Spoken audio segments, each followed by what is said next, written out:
राधे राधे, जय श्री कृष्णा। इस मंत्र का जाप सभी प्रकार की परेशानियों और कष्टों को दूर करने के लिए किया जाता है। इस मंत्र का अर्थ है कि श्री वासुदेव के पुत्र भगवान श्री कृष्ण को वंदन है, जो परमात्मा स्वरूप हैं और हमारे सभी क्लेशों को दूर करते हैं।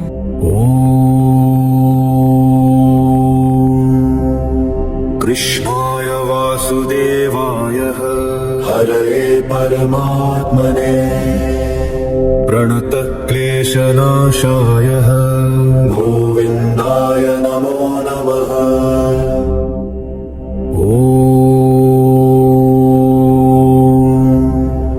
कृष्णाय वासुदेवाय हरये परमात्मने प्रणतः क्लेशनाशाय गोविन्दाय नमो नमः।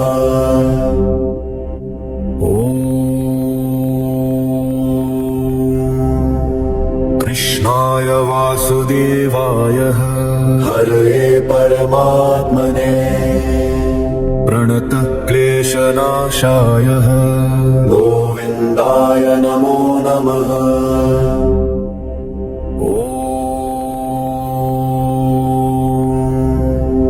कृष्णाय वासुदेवाय हरये परमात्मने प्रणतः क्लेशनाशाय गोविन्दाय नमो नमः।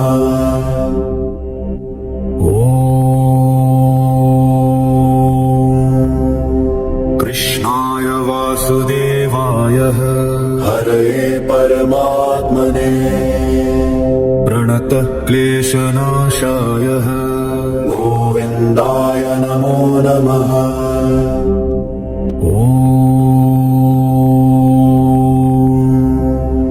कृष्णाय वासुदेवाय हरये परमात्मने प्रणतः क्लेशनाशाय गोविन्दाय नमो नमः।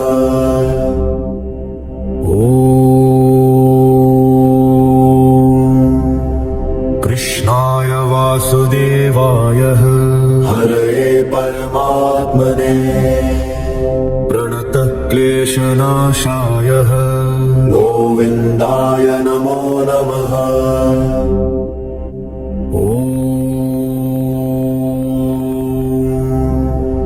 कृष्णाय वासुदेवाय हरये परमात्मने प्रणतः क्लेशनाशाय गोविन्दाय नमो नमः।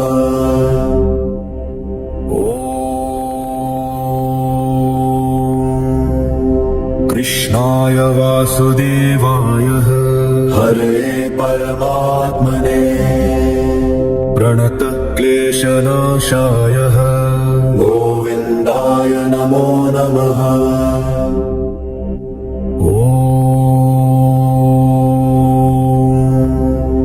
कृष्णाय वासुदेवाय हरये परमात्मने प्रणतः क्लेशनाशाय गोविन्दाय नमो नमः।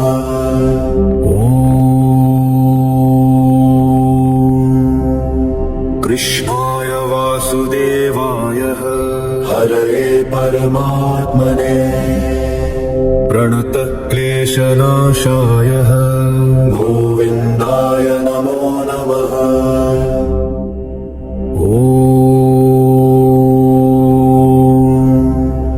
कृष्णाय वासुदेवाय हरये परमात्मने प्रणतः क्लेशनाशाय गोविन्दाय नमो नमः।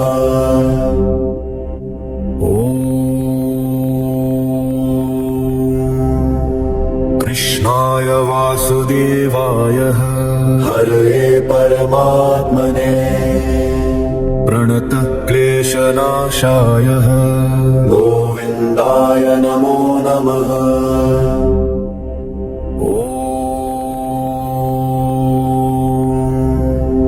कृष्णाय वासुदेवाय हरये परमात्मने प्रणतः क्लेशनाशाय गोविन्दाय नमो नमः। ॐ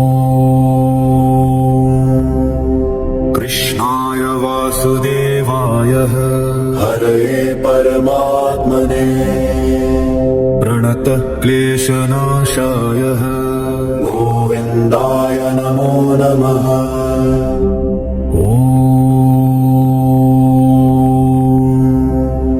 कृष्णाय वासुदेवाय हरये परमात्मने प्रणतक्लेशनाशाय गोविन्दाय नमो नमः।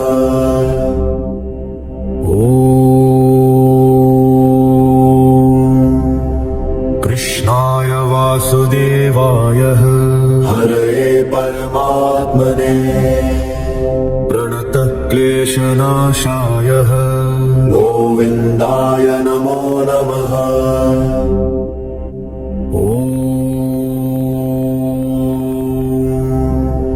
कृष्णाय वासुदेवाय हरये परमात्मने प्रणतक्लेशनाशाय गोविन्दाय नमो नमः।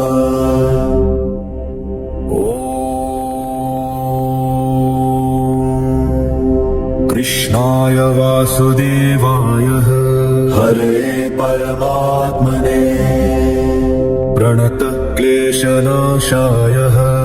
गोविन्दाय नमो नमः।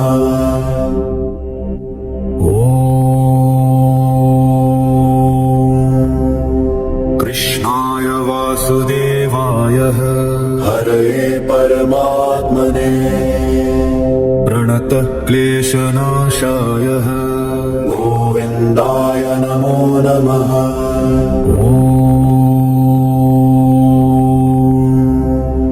कृष्णाय वासुदेवाय हरये परमात्मने प्रणतक्लेशनाशाय गोविन्दाय नमो नमः।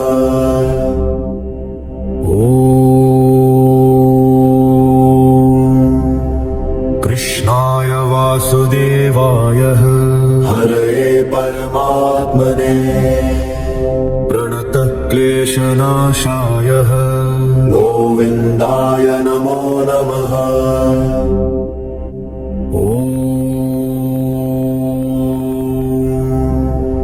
कृष्णाय वासुदेवाय हरये परमात्मने प्रणतक्लेशनाशाय गोविन्दाय नमो नमः।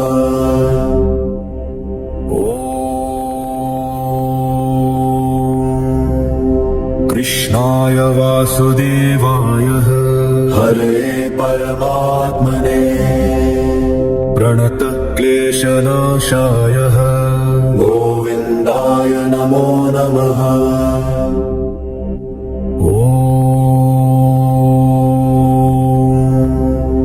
कृष्णाय वासुदेवाय हरये परमात्मने प्रणतक्लेशनाशाय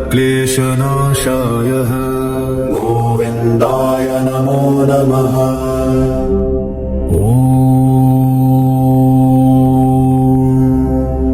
कृष्णाय वासुदेवाय हरये परमात्मने प्रणतक्लेशनाशाय गोविन्दाय नमो नमः।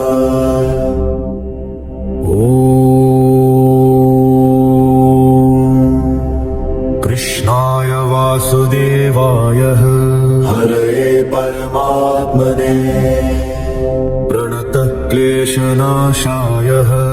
गोविन्दाय नमो नमः।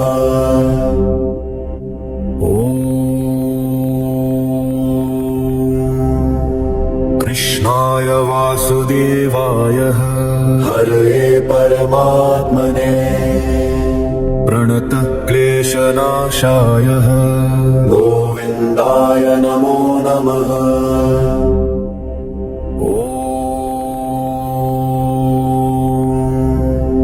कृष्णाय वासुदेवाय हरये परमात्मने प्रणतक्लेशनाशाय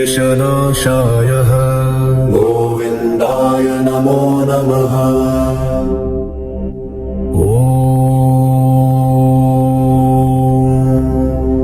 कृष्णाय वासुदेवाय हरये प्रणतक्लेशनाशाय गोविन्दाय नमो नमः।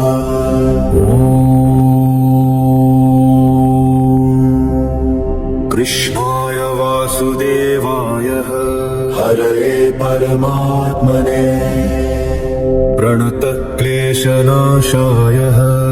गोविन्दाय नमो नमः।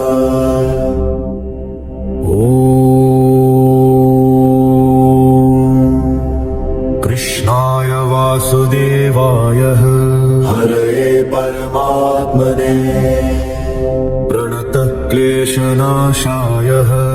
गोविन्दाय नमो नमः।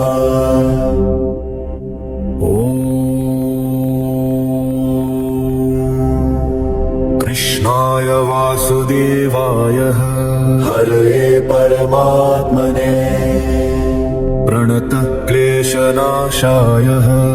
गोविन्दाय नमो नमः।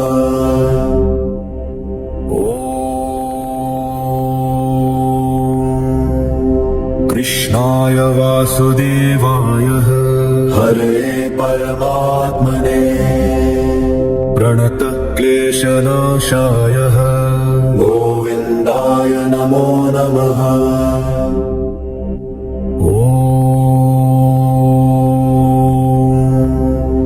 कृष्णाय वासुदेवाय हरये परमात्मने प्रणतक्लेशनाशाय गोविन्दाय नमो नमः।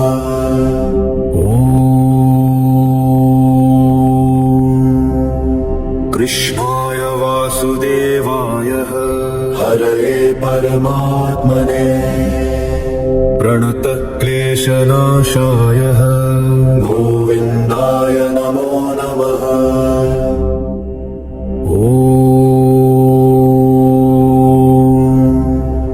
कृष्णाय वासुदेवाय हरये परमात्मने प्रणतक्लेशनाशाय गोविन्दाय नमो नमः।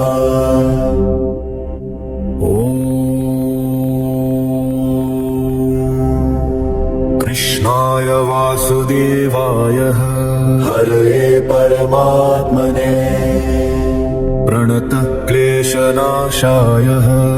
गोविन्दाय नमो नमः।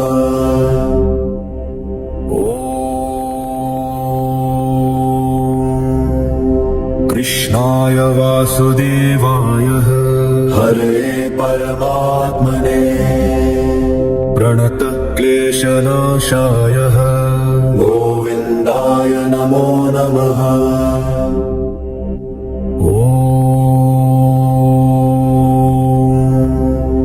कृष्णाय वासुदेवाय हरये परमात्मने प्रणतक्लेशनाशाय गोविन्दाय नमो नमः।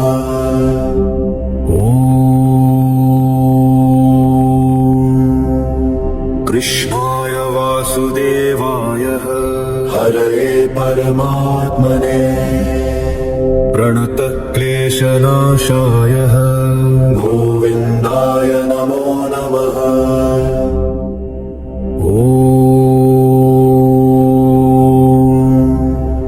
कृष्णाय वासुदेवाय हरये परमात्मने प्रणतक्लेशनाशाय गोविन्दाय नमो नमः।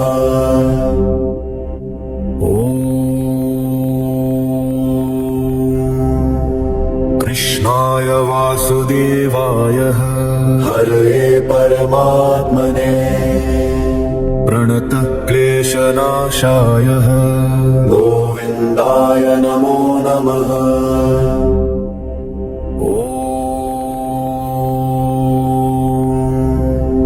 कृष्णाय वासुदेवाय हरये परमात्मने प्रणतक्लेशनाशाय गोविन्दाय नमो नमः।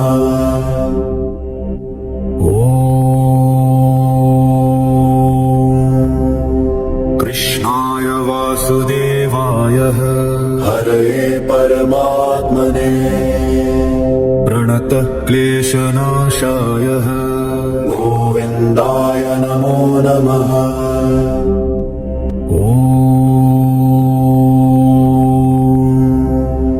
कृष्णाय वासुदेवाय हरये परमात्मने प्रणतः क्लेशनाशाय गोविन्दाय नमो नमः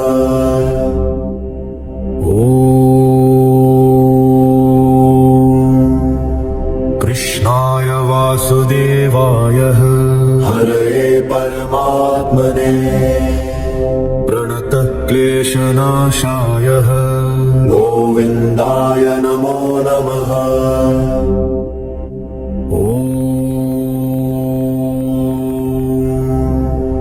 कृष्णाय वासुदेवाय हरये परमात्मने प्रणतः क्लेशनाशाय गोविन्दाय नमो नमः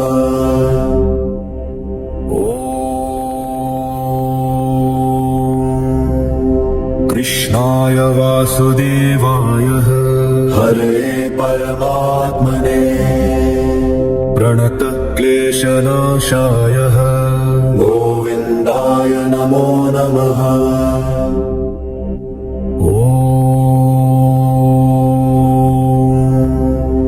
कृष्णाय वासुदेवाय हरये परमात्मने प्रणतः क्लेशनाशाय गोविन्दाय नमो नमः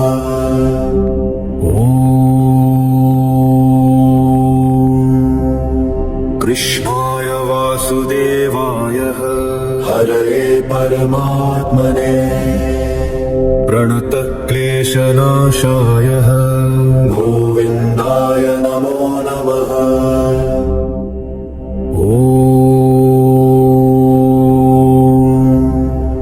कृष्णाय वासुदेवाय हरये परमात्मने प्रणतः क्लेशनाशाय गोविन्दाय नमो नमः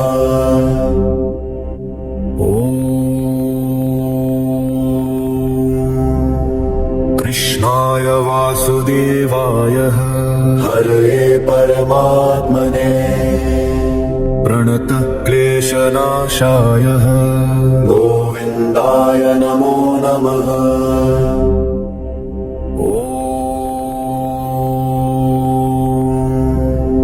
कृष्णाय वासुदेवाय हरये परमात्मने प्रणतः क्लेशनाशाय गोविन्दाय नमो नमः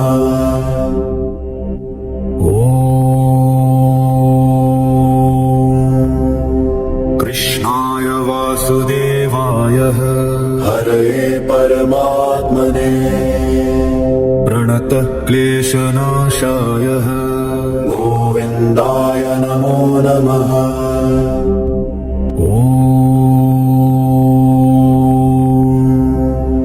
कृष्णाय वासुदेवाय हरये परमात्मने प्रणतः क्लेशनाशाय गोविन्दाय नमो नमः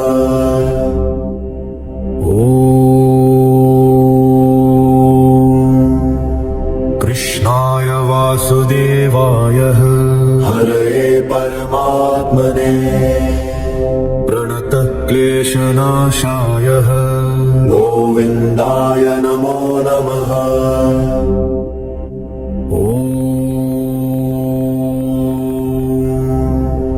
कृष्णाय वासुदेवाय हरये परमात्मने प्रणतः क्लेशनाशाय गोविन्दाय नमो नमः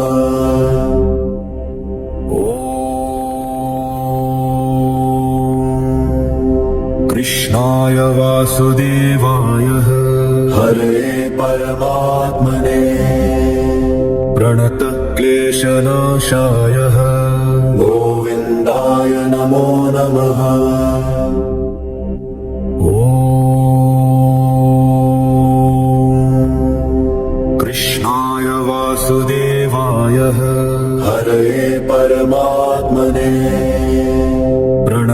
प्रणतक्लेशनाशाय गोविन्दाय नमो नमः।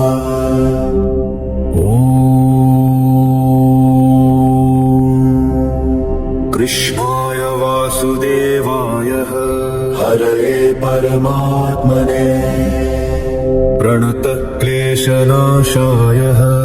गोविन्दाय नमो नमः।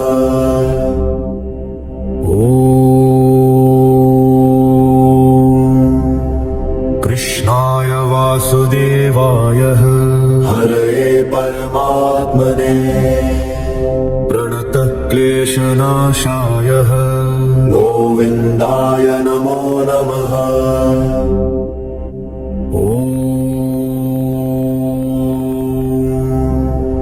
कृष्णाय वासुदेवाय हरये परमात्मने प्रणतक्लेशनाशाय गोविन्दाय नमो नमः।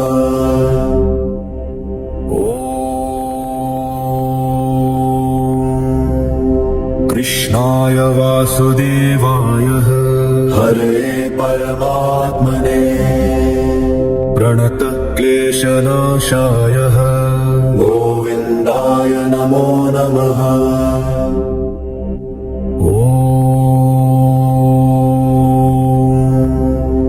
कृष्णाय वासुदेवाय हरये परमात्मने प्रणतक्लेशनाशाय गोविन्दाय नमो नमः।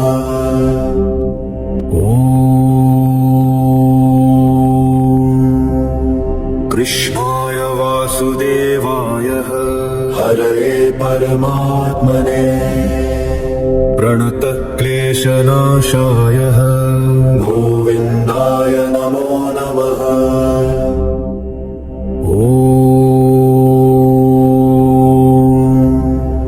कृष्णाय वासुदेवाय हरये परमात्मने प्रणतक्लेशनाशाय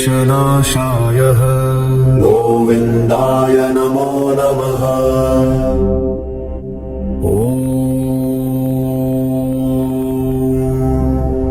कृष्णाय वासुदेवाय हरये परमात्मने प्रणतक्लेशनाशाय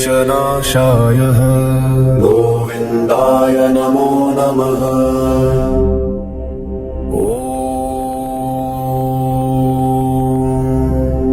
कृष्णाय वासुदेवाय हरये परमात्मने प्रणतक्लेशनाशाय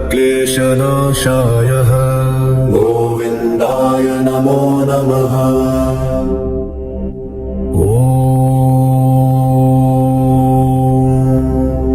कृष्णाय वासुदेवाय हरये परमात्मने प्रणतक्लेशनाशाय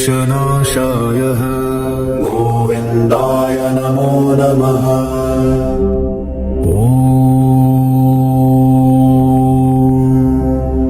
कृष्णाय वासुदेवाय हरये परमात्मने प्रणतक्लेशनाशाय गोविन्दाय नमो नमः।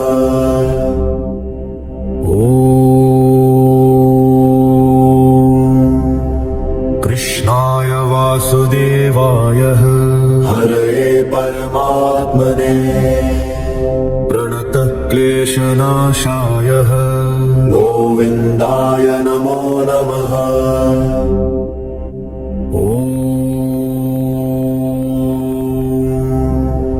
कृष्णाय वासुदेवाय हरये परमात्मने प्रणतक्लेशनाशाय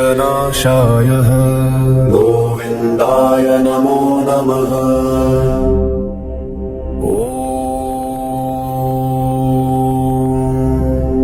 कृष्णाय वासुदेवाय हरये परमात्मने प्रणतक्लेशनाशाय गोविन्दाय नमो नमः।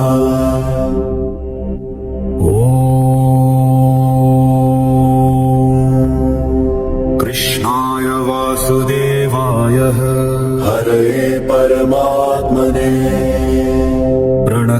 प्रणतक्लेशनाशाय गोविन्दाय नमो नमः।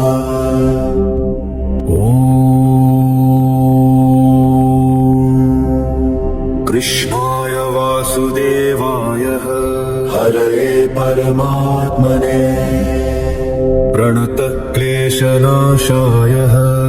गोविन्दाय नमो नमः।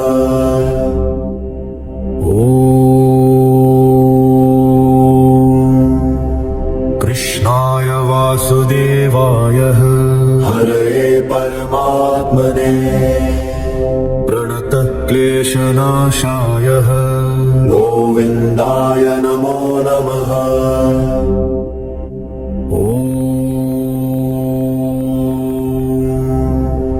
कृष्णाय वासुदेवाय हरये परमात्मने प्रणतक्लेशनाशाय गोविन्दाय नमो नमः।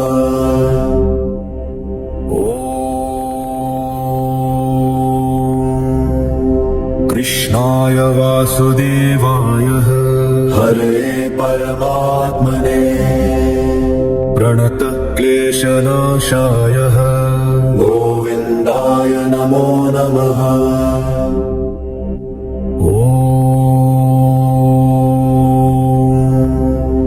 कृष्णाय वासुदेवाय हरये परमात्मने प्रणतक्लेशनाशाय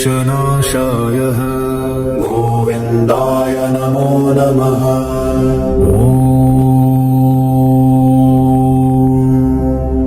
कृष्णाय वासुदेवाय हरये परमात्मने प्रणतक्लेशनाशाय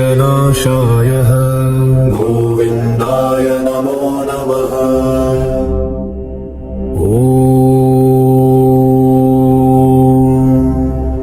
कृष्णाय वासुदेवाय हरये परमात्मने प्रणतक्लेशनाशाय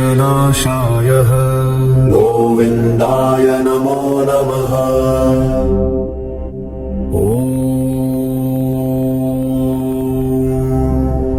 कृष्णाय वासुदेवाय हरये परमात्मने प्रणतक्लेशनाशाय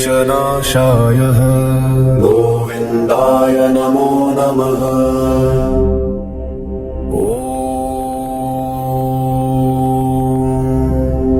कृष्णाय वासुदेवाय हरये परमात्मने प्रणतक्लेशनाशाय गोविन्दाय नमो नमः।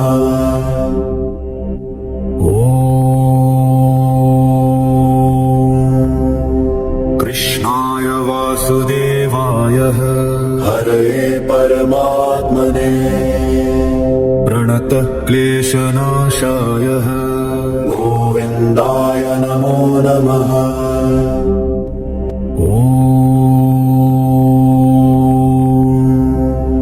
कृष्णाय वासुदेवाय हरये परमात्मने प्रणतक्लेशनाशाय गोविन्दाय नमो नमः।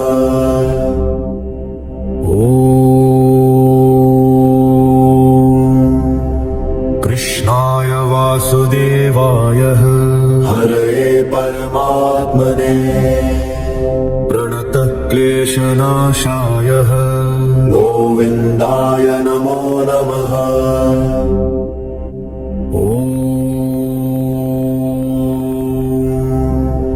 कृष्णाय वासुदेवाय हरये परमात्मने प्रणतक्लेशनाशाय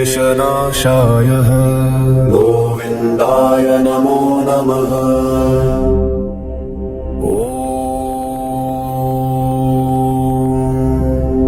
कृष्णाय वासुदेवाय हरये परमात्मने प्रणतक्लेशनाशाय गोविन्दाय नमो नमः।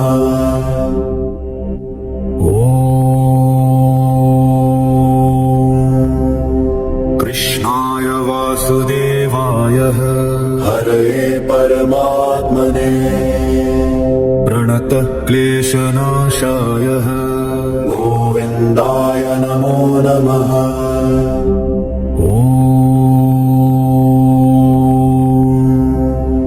कृष्णाय वासुदेवाय हरये परमात्मने प्रणतः क्लेशनाशाय गोविन्दाय नमो नमः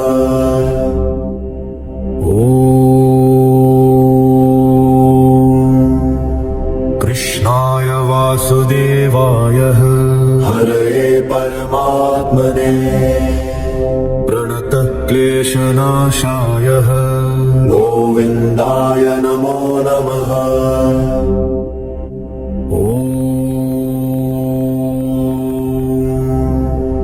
कृष्णाय वासुदेवाय हरये परमात्मने प्रणतः क्लेशनाशाय गोविन्दाय नमो नमः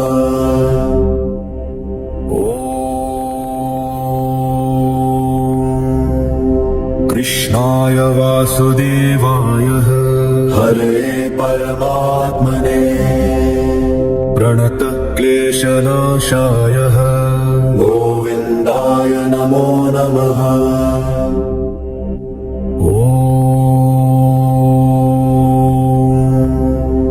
कृष्णाय वासुदेवाय हरये परमात्मने प्रणतः क्लेशनाशाय गोविन्दाय नमो नमः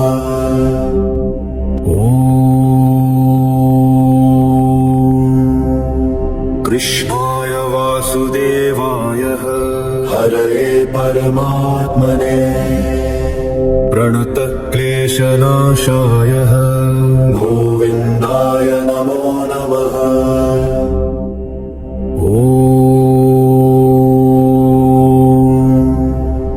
कृष्णाय वासुदेवाय हरये परमात्मने प्रणतः क्लेशनाशाय गोविन्दाय नमो नमः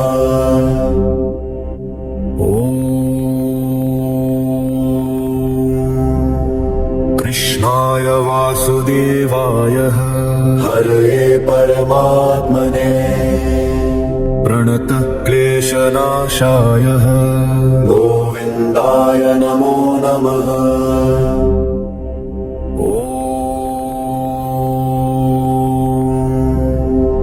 कृष्णाय वासुदेवाय हरये परमात्मने प्रणतः क्लेशनाशाय गोविन्दाय नमो नमः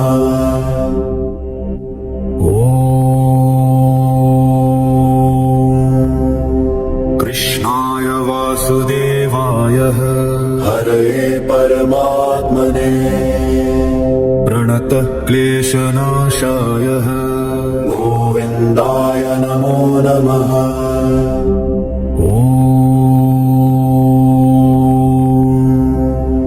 कृष्णाय वासुदेवाय हरये परमात्मने प्रणतः क्लेशनाशाय गोविन्दाय नमो नमः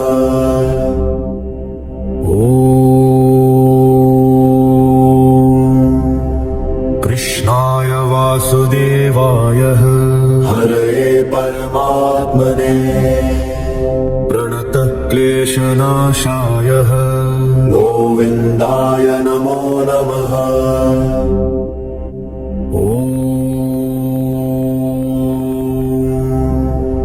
कृष्णाय वासुदेवाय हरये परमात्मने प्रणतः क्लेशनाशाय गोविन्दाय नमो नमः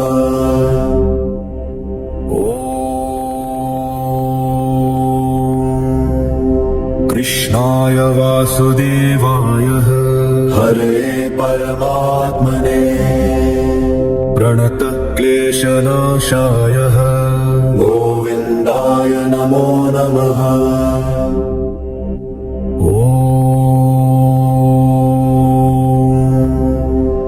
कृष्णाय वासुदेवाय हरये परमात्मने प्रणतः क्लेशनाशाय गोविन्दाय नमो नमः ॐ कृष्णाय वासुदेवाय हरये परमात्मने प्रणतः क्लेशनाशाय गोविन्दाय नमो नमः ॐ कृष्णाय वासुदेवाय हरये परमात्मने प्रणतः क्लेशनाशाय गोविन्दाय नमो नमः ॐ कृष्णाय वासुदेवाय हरये परमात्मने प्रणतः क्लेशनाशाय गोविन्दाय नमो नमः। अगर आपको वीडियो अच्छी लगी तो लाइक करके कमेंट में राधे राधे जय श्री कृष्णा लिखिए।